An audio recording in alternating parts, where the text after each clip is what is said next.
maullar. Observen que lo pronunciamos. Este se pronunciaría algo así como mew.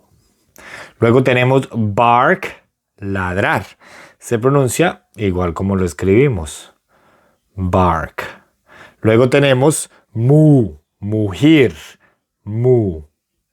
Eso es todo. Croak, ¿qué quiere decir? Croar, croak. ¿Cómo se pronuncia esto? Igual como suena, lo único es que ponemos una U por ahí, croak.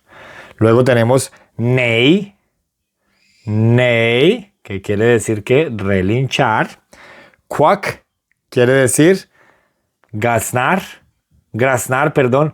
Quack, suena igual como en español. Quack, graznar.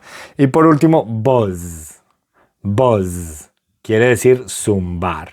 Esto suena algo así como esto, pero esta Z, recuerden que hay que hacerle zzz, buzz.